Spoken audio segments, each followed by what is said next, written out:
Who should be the backup keeper for South Africa in the T20Is? That is a question that was sent to us by one of our fans on Facebook. And he added a little bit extra to that question, but I couldn't obviously fit it on the thumbnail and the headline. So I will obviously read out this full question when we do get there after this intro. But today we are going live on Facebook as well as on YouTube. Hopefully, your Facebook followers, all of you guys that are watching, please go over to our YouTube channel and subscribe. This is our way of getting you guys over from the Facebook account over onto YouTube so that you guys know that we do a daily show. We have the show. This will be live on Facebook and on YouTube. Every single Friday, we'll go live on both platforms so that you guys can start interacting with each other and getting to know each other. Let's see who can get the most likes on this video compared to Facebook and to YouTube. Who can get the most amount of likes? That can be a little competition too. But before we get going into this Q&A, this is our weekly fan Q&A session where you guys send in questions or you ask us questions in the live chat in the comment section and we answer them live on here on YouTube every single Friday. So that's what we're going to be doing from now going forward at 7 p.m. Before we get started, before we get going, don't forget to click that red button. If the button is red, please click subscribe, click that notification bell for all future videos. If you're on Facebook, then smash that like button. We need that likes, please, guys, and follow us on all platforms. Follow us on Facebook as well. You also can go ahead and download the latest issue of Cricket Fanatics Magazine. Every issue is 100% free, straight to your inbox every single month. The link is on your screen as well as in the description. You can go over to our website, guys. For the guys on Facebook, there's a link to our website. Go straight away. The links are all over on Facebook as well. We even have a folder for each individual issue. If you want to go to each individual issue and have a look at the cover and what each theme is, you can go and look at our album on Facebook. We have every single issue over there. We also need you to comment and smash that like button. You know that. And you have to share with everybody that you can find, guys. Also become a patron today. That's how we keep everything going. We are 100% bootstrapped. So we're not earning anything from this particular venture. The money that does come in revenue-wise goes back into this company. So please help us out by becoming a patron today. The link is on the screen. We also provide it in the description on the YouTube channel. But please go ahead and subscribe to the Patreon account as well. You can also go to cricketfanaticsmag.com for all updates. Now, our people on Facebook will know this. On YouTube, I don't know if you guys are aware of it and are using it regularly, but cricketfanaticsmag.com is our main website. That is our portal to our whole entire world and family. So go ahead to cricketfanaticsmag.com for all updates. So, guys, without further ado, let's get straight into today's video. I'm excited to hear what you guys have to say. I'm excited to see what you guys ask us, but we'll start with the Instagram questions first.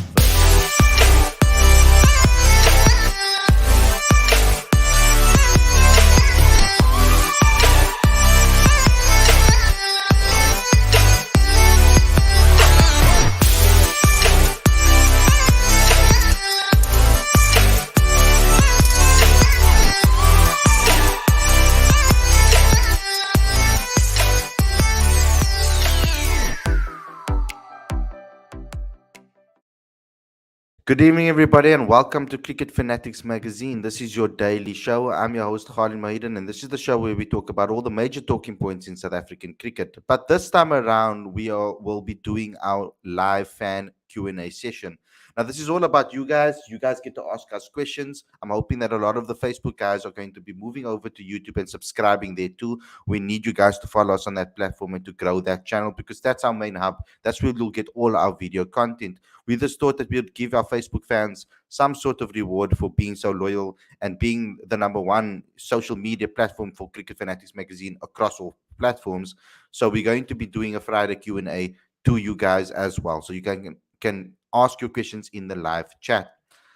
So I think it's fitting that we start talking about what has happened recently in the news because so that you guys know that we have a show yesterday that obviously covered everything.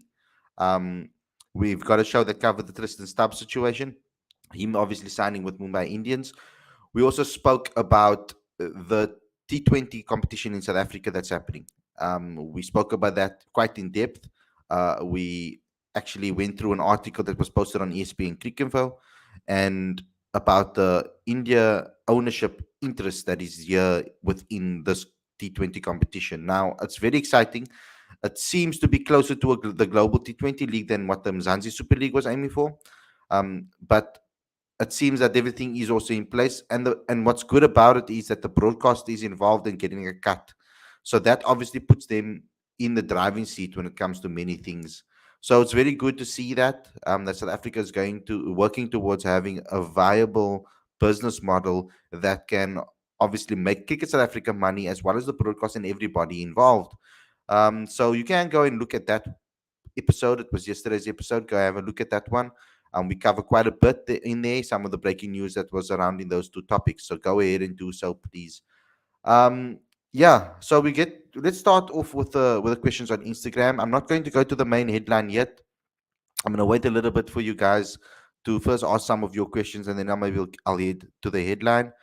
But we've got a question in on Instagram from Lisa Brink.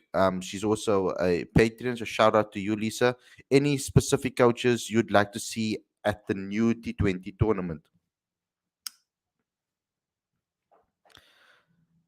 As many top coaches as possible. I mean, I would even like to see someone like maybe like a Ricky Ponting, uh, that can really implement his mentality and that mindset that he has been implementing at his current franchise in the IPL. So I think that a lot of our young batters can learn from someone like him. Um, I think I would like to see the South African guys that are doing well. I mean, I would like to see maybe Gary Kirsten get a gig again, like he did in the MSL.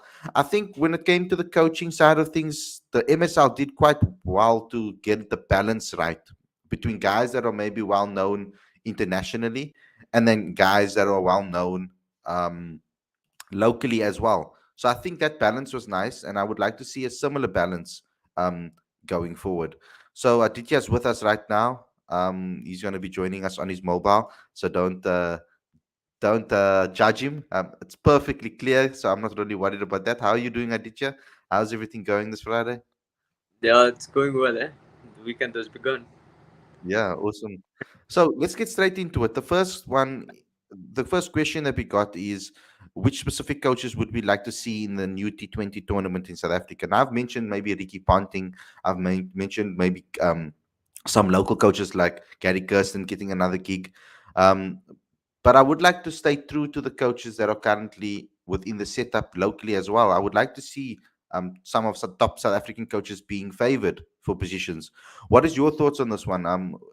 Are there maybe guys in the IPL that you maybe think would fit in perfectly with South Africa's mentality and system?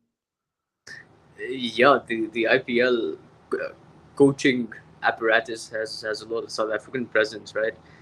They've got in the Chennai Super Kings, they've got plenty of them. With Greg King being the trainer, and then of course the Gujarat Titans has got Gary Kirsten. I think locally Robbie P has done a fantastic job, hasn't he? So he's great there, but I think this could be the subject of another show, right? What makes a good T20 coach? What Hmm. makes a good franchise coach? Yeah. Because there are certain coaches who are great at developing players. That's their forte, and then there are other coaches who, at the franchise level, are more into fine tuning players, like Stephen Hmm. Fleming, for example. He's brilliant at it.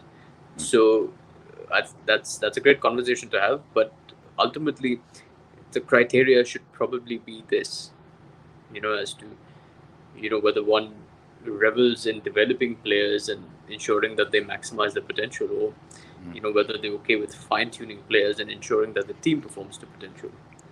Yeah, I think for me that will probably be the main focus for me is development of players, because I think our players in South Africa specifically, they can really learn from taking their T20 game to the next level, and also with the involvement of international coaches. Well, we have to get maybe some Australian guys into the mix, because I mean they are successful, is a very successful team, and perhaps maybe some would say English too. But when you look at the South African coaches and how well they've done in the IPL recently, I've been quite impressed. So I hope that South Africa can at least retain some of those guys and keep, or not retain, but get some of the South African local guys that have done well in the IPL and other leagues and keep them within the system, because if they've done well there, I'm sure they can do well in South African cricket. So yes, you're right. I I Eric do Simmons, think I that believe, was for the Chennai apparatus. yes, Yeah. and he was also involved with the MSL. He was also involved with the global T20 back then when it was supposed to kick off. So I would like to see some of the guys retained and kept here, because we have some excellent coaches in South African cricket. And I think that this T20 competition should also think about promoting South African cricket and growing the game as well, giving our local guys a chance first before the rest. So I'm hoping that that will happen. Okay, let's move on to the next question, Aditya. The next one is Yanamanan is not getting enough chances in T20 because Pavuma is blocking his spot as an opener. Agree? No, I don't agree. I think Yanaman is kind of in the T20 game. Yanaman is kind of his own enemy at the moment, I feel.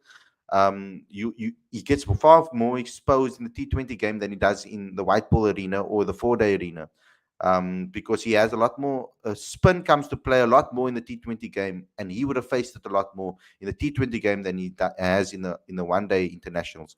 Now, like I said plenty of times before, and hopefully there's been improvements since then, especially with him working with Biddle um, at the Rocks, because he's also a very talented coach. And I mean, the Paul Rocks, he won a trophy with the Paul Rocks, and he's very successful overseas as well. His mentality, thinking about cricket, the style of cricket he wants to play as well, I think he's a very talented coach. And I hope that he's been working on Yanaman's game with regards to that, especially with the amount of spinners that have been in Paul recently.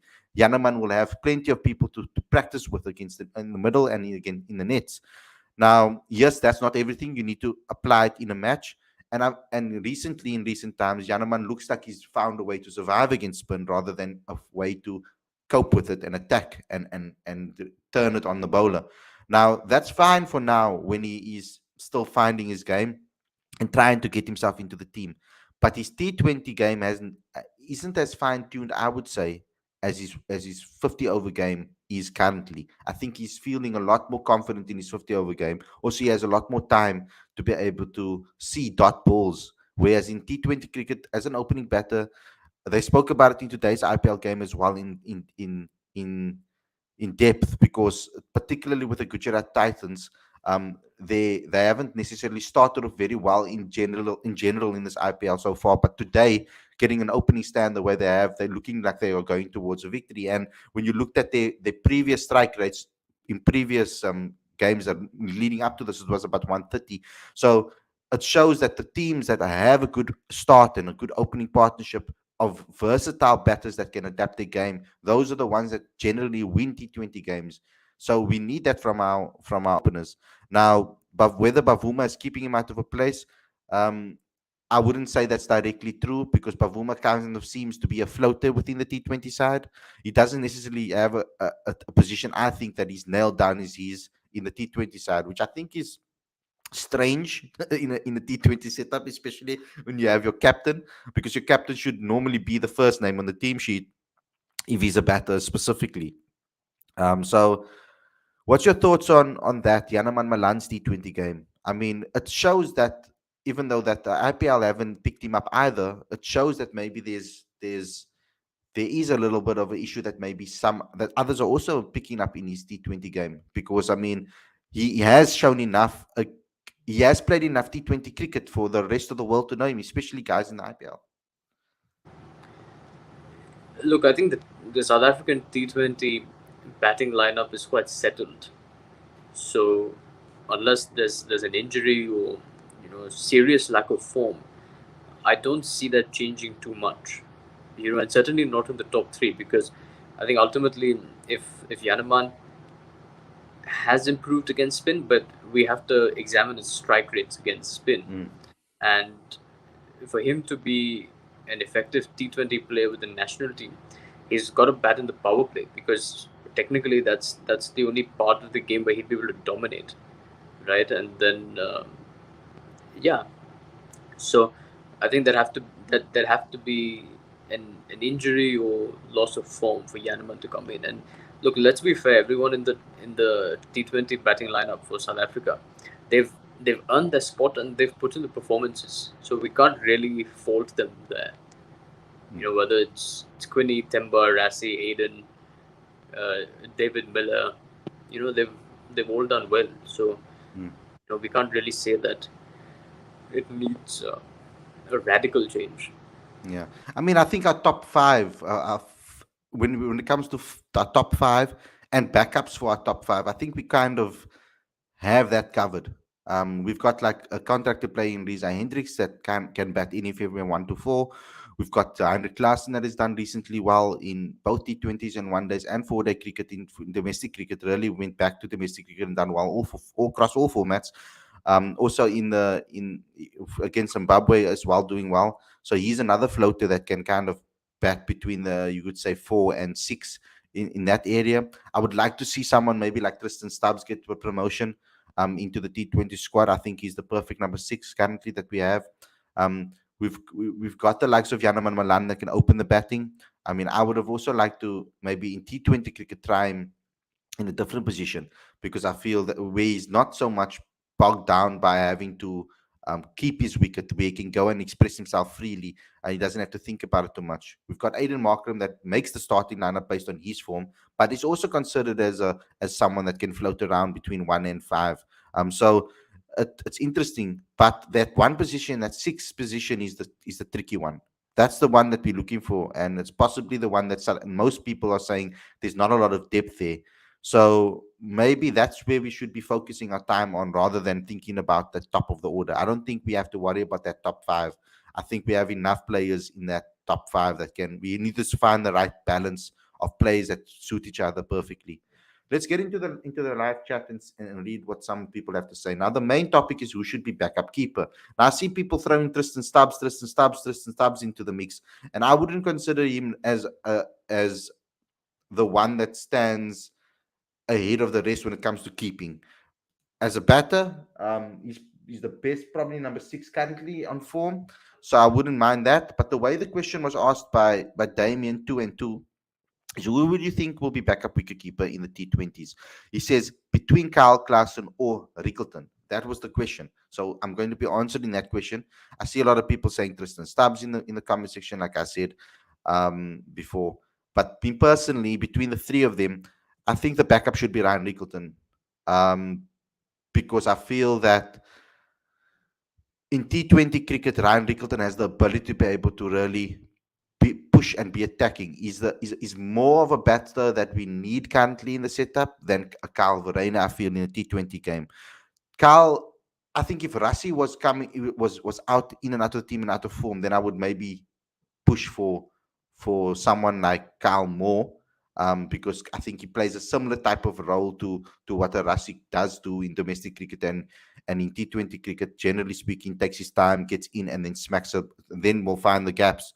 So I think Rickleton, actually, between the three of them, um, has the ability to be able to um, provide as a wicketkeeper as well as bat for South Africa. And I think he can open the batting for South Africa too, if that is the case, as a wicketkeeper. So I think, and he's a left-hander, so it also adds to the mix. That's nice. But it's just close for me between him and Klaassen, because I feel that Klaassen has experience. He's shown his ability. He can bowl a little bit. He can keep. He's also a captain for the SAA side, and sometimes he's captains the Titans. So with regard, and he also can bat in that number 5-6 role that we're looking for. I think he's a bigger hitter of the ball than someone like Calverain in the T20 arena. Um, but let's see what do you think, Aditya, before I go to some of the comment section and what they say. Yeah, I think it would be important to pick the better batter there, because if you have a decent in T20 cricket, I think you have a decent keeper, but an explosive batter, then you'd want to go in that direction.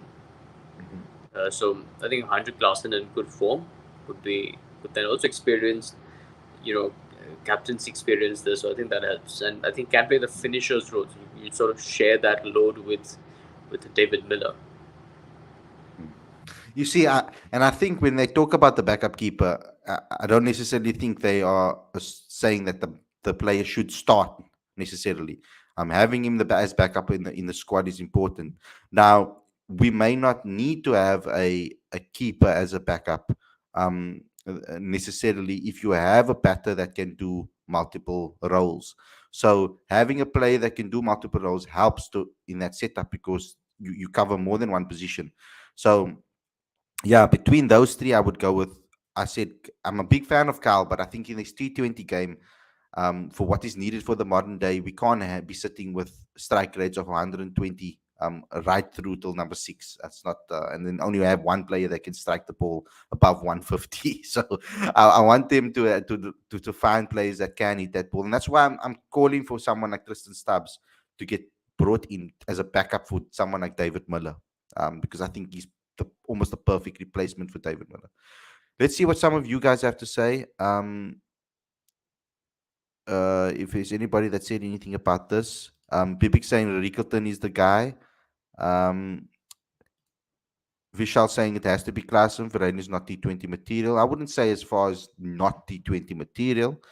I just think that he needs to be in a team that needs his capabilities and his abilities in the T20 game are a lot more, lot less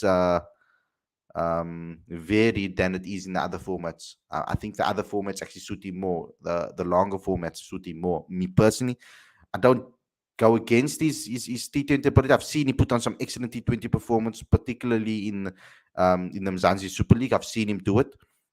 But I just think South Africa needs some of those guys that can really, really clear the boundary consistently. He can clear the boundary, Carl, but not. I wouldn't say consistently like someone like a Tristan Stubbs. Let's move on from that and get into some of the questions that were given to us in the chat. Okay, so let's see this one. With the IPL teams being involved in the new South African T20 League, could we see these new franchise names after the IPL teams, like in CPL, like in Terabonga Knight Riders?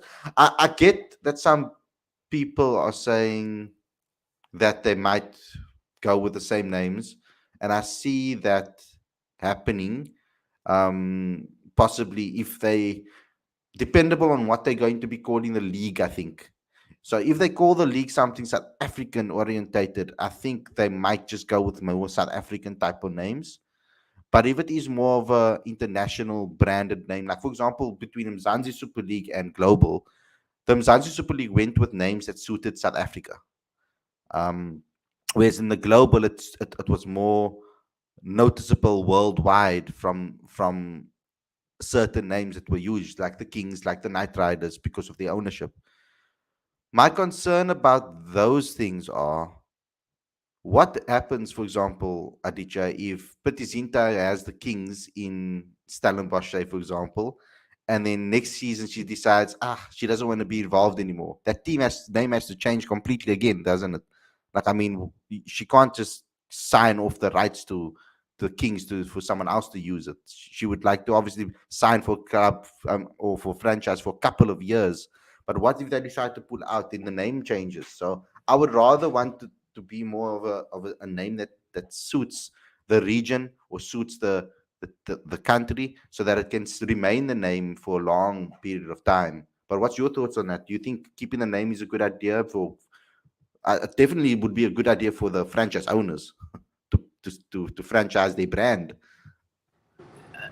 As far as I've seen, certainly in the CPL, they've got a bit of both, right? Like Preeti Zinta's team in the CPL is called the Saint Lucia Kings, so she's retained the local Caribbean flavor there, and obviously she's leveraging the brand, the Punjab Kings brand, and if I remember correctly, when the Global T20 League was Yep. announced, Shah Rukh Khan was potentially the owner of the Cape Town team to be led by Cape Town Quinton, Knight Riders, yeah. called the Cape Town Knight Riders. So, and I believe the Stellenbosch team was called the Stellenbosch Kings, Yes. something like that. Yeah. So, I was at the name reveal. It was yes, hilarious. It was the Stellenbosch Monarchs initially, and then she yeah, did like this whole reveal with a logo change, and it was awesome the way they revealed the new name. exactly. So, if if I understand their perspective correctly, they probably have South African flavor there, but they'd want to ensure that the teams don't need to really establish their brand from day one. But Mm. with the Knight Riders brand already established, they can just leverage that in South Africa.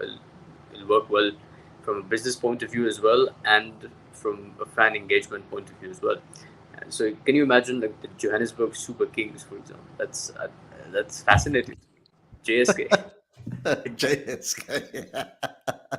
Or you could just go with the Cape Town Kings and call it CSK. I don't know. Let's see what happens. Yeah. It will be interesting to see how they come up with it. I hope it doesn't. They don't have lame names. I thought that the 3T competition had a little bit had quite lame names, um, in my opinion. Like I think it was. I can't even remember them. That's that's how crazy it is. So anyway, so Pretty sure if the Mumbai, Chennai, Kolkata representatives, have some sort of say in how the tournament is run, it'll be well marketed for sure. And I'm pretty sure that their names are going to be attached to the various cities that they ultimately represent in South Africa. yeah. I mean, it will be tough for the Mumbai Indians because their name is so Indian related. So I don't know what they're going to be calling. So, what they're going to be calling their team. I don't know, like the Cape Town South Africans or something. I don't know. Like it will be weird. What they come up with. We got our first comment from Facebook over here. George Linda has just scored a ton in Kent. Well done, George Linda. We haven't really been keeping up to date with regards to our site of like we normally do. We normally keep up to date with what's happening. But the guy that normally looks after these things for us is very busy at the moment. So I will be contacting him soon. Maybe have a chat with him as well about maybe doing a summary of this of how the South Africans have done after this is completed. But yeah, the guys that normally cover it for me, they have been quite busy doing their own coverage for that. Khalid and Aditya, please share your playing 11 for the T20 World Cup. I have already done this on Twitter, so follow me on Twitter and have a look. Aditya, do you want to maybe put yours on Twitter too so people can follow you? Yeah, definitely. Okay, cool. So do But you want to it's see our teams? subject to current form and fitness, though. The T20 World Cup is being played in Australia, so that Yeah, that dynamic is going to change quite a bit. yeah, a hell of a lot, I think, actually. Let's move on from this. Lorenzo says, let's be honest here. There's only one guy that can be backup keeper in the T20Is, and that's Heinrich Klaasen and possibly Ryan Rickleton. But Klaasen is better glove man and T20 batter, in my opinion. So good answer there from Lorenzo. Ryan Rickleton should be the guy, says Bibic. Um, I think I've seen that.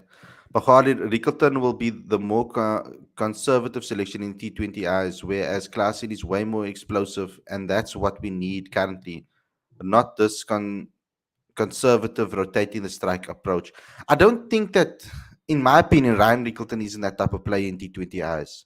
It depends where he's batting in the lineup as well. But I think Ryan has found a way to be quite destructive in T20 cricket, in my opinion. Every time he does open as a backup, he has batted quite aggressively. I haven't seen him maybe bat down the order enough, but it could be a role that it could suit him. But you're right. I think that if you're looking at the position that we currently need that is most vacant, then definitely Guy Klaasen should be the guy that gets that backup keeper spot because he's more suited to that number 6 position than the rest of them that you've mentioned. Um, your thoughts on that, Aditya?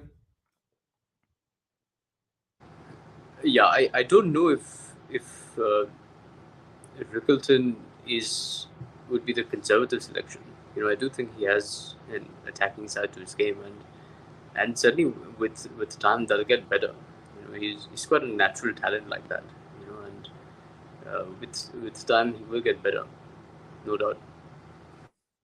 In the current day and age, T20 cricket is no team has won with high strike rate T20 games by scoring the most singles in a game. Boundaries is key, and that's the approach we should take. Select boundary hitters. Um, That's what Lorenzo has to say. Lawrence says, I've seen some people on Twitter not very happy with the Indian influence in the new competition will have. Why? If you make it in the Indian market, like it sure looks like at the moment, that's a massive win, ain't it? I think that's what you meant. Um, to me personally, I think it's good to have that influence because I think South Africa needs help to put a tournament in front of people that is really worth something. Now, the fact that it's if it was maybe 60-40 to the India contingencies, then I would probably feel a lot um, more unsettled because then that almost is like India's taking over our particular league. But based on what the percentages that were shared in the Cricket Info article, Cricket South Africa will have the majority shares in within this tournament, and then 30% is also super sport. So 80% or 80 odd percent is all South African based. So South African based, and then the rest will be India influence. So I'm actually happy with that, and also Kevin Peterson is technically speaking South African. So yeah, so it's I'm sure you will also get involved with some South African companies and as well. When we're talking about getting that contingency together, but I like the Indian influence because it can give us some professionals on how to actually deal with this and how to go ahead and run a good competition. It's something that we can learn from and then start to ease out maybe later on as we get stronger and stronger. And I think that gives us a good platform to work from. I mean, there's Indian influence in all the other leagues around the world, so why not in our league in South Africa? So um, I don't mind it. I know Aditya will also probably be for it.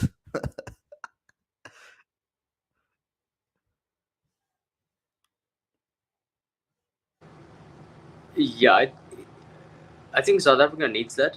The South African T20 league should be a bit more high profile, and if you have Indian owners, or someone like Sundar Raman, who we know has the experience of mounting these massive leagues, then it can only help South Africa, because ultimately what the tournament needs is a little bit of glamour, I suppose, some pressure, so that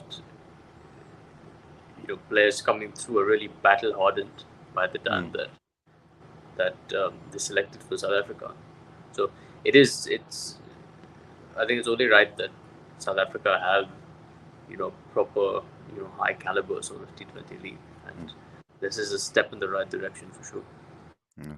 Like I said, I'm happy with the influence as long as it doesn't take away the what makes South Africa South Africa. I think that flavor needs to still be there, and I hope that doesn't dissipate with this inclusion. There's one more. Okay, I know you asked about someone asked about Aditya explaining Sundar Raman and about a little bit more about him. He did so on yesterday's show. But we will do a future show about this tournament, and I think Aditya can do more research then for that show and give us more insight into the people that are involved.